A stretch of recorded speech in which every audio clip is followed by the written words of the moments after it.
ശ്രീ അനൂപ് ശങ്കർ, അങ്ങേയറ്റം ദുഃഖാർദ്രമായ ഒരു സാഹചര്യത്തിലാണ് നമ്മൾ സംസാരിക്കുന്നത്. 6 പതിറ്റാണ്ടോളം മലയാളികളുടെ ഹൃദയസ്വരമായിരുന്ന പി ജയചന്ദ്രൻ വിടവാങ്ങിയിരിക്കുകയാണ്. അങ്ങ് എങ്ങനെയാണ് അദ്ദേഹത്തെ ഓർമ്മിച്ചെടുക്കുന്നത്?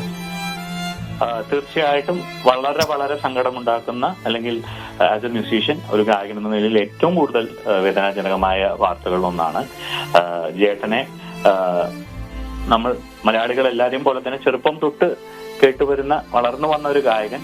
അത് മാത്രമല്ല, എനിക്ക് പേഴ്സണലി ഏറ്റവും കൂടുതൽ ദുഃഖമുള്ള ഒരു കാര്യം എന്താണെന്ന് വെച്ച് കഴിഞ്ഞാൽ, ജേട്ടന്റെ അയൽവാസിയാണ് ഞാൻ. വളരെ അടുത്താണ് താമസിക്കുന്നത്. അത് കൂടാതെ ജേട്ടൻ വളരെ കഴിഞ്ഞ വർഷം വരെ ജേട്ടന്റെ പാട്ടുകൾ റെക്കോർഡ് ചെയ്തിട്ടുള്ളത് എന്റെ സ്റ്റുഡിയോയിലാണ്. അപ്പൊ അങ്ങനെ ഒരു വളരെ അടുത്ത ബന്ധമുണ്ട്.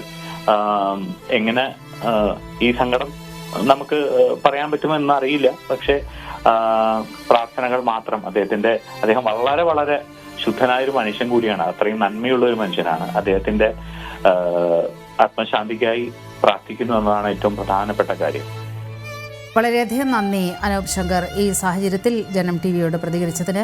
സുരേഷ്, അദ്ദേഹം പറഞ്ഞതുപോലെ തന്നെ ജയേട്ടൻ എന്ന ആ ഒരു വിളിയിൽ ആളുകൾ എല്ലാ ബഹുമാനവും ഒളിപ്പിച്ചു വെക്കുന്നത്, പ്രത്യേകിച്ചും ഗാനശാഖയിലേക്ക് കടന്നു വരുന്ന ഓരോ ആളുകളും അങ്ങനെ ഹൃദയത്തോട് ചേർത്ത് വെക്കുന്ന ഒരു പേരായിരുന്നു ജയേട്ടൻ എന്നത്. വലിപ്പ ചെറുപ്പമില്ലാതെ തലമുറകളെ അങ്ങേയറ്റം പ്രോജ്വലിപ്പിച്ച ഒരു ഗായകൻ കൂടിയാണ് ജയചന്ദ്രൻ. സൂചിപ്പിച്ചത് അത്രത്തോളം അന്വർത്ഥമാണ്. കാരണം എല്ലാവരും ഈ സംഗീത രംഗത്തുള്ളവരായി കഴിഞ്ഞാലും ചലച്ചിത്രത്തിന് മറ്റ് മേഖലകളിലുള്ളവരായി കഴിഞ്ഞാൽ അവരുടെ പ്രിയപ്പെട്ട ജയേട്ടനായിരുന്നു പി ജയചന്ദ്രൻ. 6 പതിറ്റാണ്ടോളം മലയാളികളുടെ ഹൃദയസ്വരമായിരുന്നു പി ജയചന്ദ്രനെ നമുക്ക് വിശേഷിപ്പിക്കാൻ സാധിക്കും. നേരത്തെ സൂചിപ്പിച്ചതുപോലെ തന്നെയാണ്, അത് പാട്ടിൻ്റെ ഏത് താളമായി കഴിഞ്ഞാലും, ഏത് രീതിയായി കഴിഞ്ഞാലും, ഏത് ഭാവമായി കഴിഞ്ഞാലും, അത് പ്രണയമായി കഴിഞ്ഞാലും, അത് വിരഹമായി കഴിഞ്ഞാലും, അത് ഭക്തിയായി കഴിഞ്ഞാലും, അതൊക്കെയും മനസ്സുകൊണ്ട് ഉൾക്കൊണ്ടുകൊണ്ട് പാടാൻ, അത് ഫലിപ്പിക്കാൻ, അത് അനുവാചകരിലേക്ക് ആ ഭാവം ഏതാണോ ആ ഭാവത്തിലേക്ക്, ആ ഭാവത്തിൻ്റെ അനുഭൂതി അവർക്ക് പകരാൻ പി ജയചന്ദ്രൻ എന്ന കലാകാരനെ അത്രത്തോളം സാധിച്ചിരുന്നു. അതുകൊണ്ട് തന്നെയാണ് അദ്ദേഹം മലയാളികളുടെ ഹൃദയസ്വരമായിരുന്നു എന്ന് നമുക്ക് പറയാൻ സാധിക്കുന്നത്. മലയാളത്തിൽ മാത്രം ഒതുങ്ങിയില്ല ആ ഹൃദയരാഗം, ആ ആസ്വാദനത്തിൻ്റെ ആ അനന്തത എന്ന് നമുക്ക് പറയാൻ സാധിക്കും. അത് കന്നഡയിലായി കഴിഞ്ഞാലും, തമിഴിലായി കഴിഞ്ഞാലും, എന്നിട്ട് ഹിന്ദി ഭാഷയിലായി കഴിഞ്ഞാലും, ആ ഭാഷയുടെ ആത്മാംശം ഉൾക്കൊണ്ടുകൊണ്ട്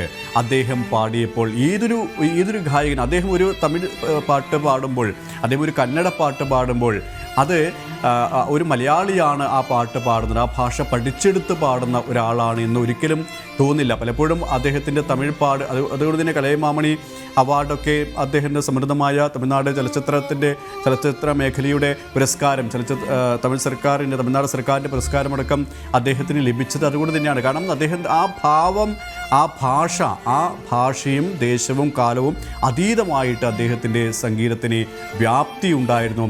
ആ സംഗീതത്തിന് വിഹരിക്കാൻ സാധിച്ചിട്ടുണ്ട് എന്നാണ് നമുക്ക് മനസ്സിലാക്കാൻ സാധിക്കുന്നത്. അതുകൊണ്ട് തന്നെയാണ് 6 പതിറ്റാണ്ട് കാലം അദ്ദേഹം അനവധി ഗാനങ്ങളിലൂടെ മലയാള ഗാനശാഖയെ സമ്പന്നമാക്കി. അത് ചലച്ചിത്ര മേഖലയിൽ മാത്രം ഉറങ്ങുന്നില്ല. അദ്ദേഹം നാടക മേഖലയിലായി കഴിഞ്ഞാലും, അദ്ദേഹം ലളിത സംഗീത മേഖലയിലായി കഴിഞ്ഞാലും അദ്ദേഹത്തിൻ്റെ ആ നാദ മാധുര്യം അത്രത്തോളം മലയാളികൾ, ആസ്വാദക ഹൃദയങ്ങൾ ഏറ്റെടുത്തിരുന്നു.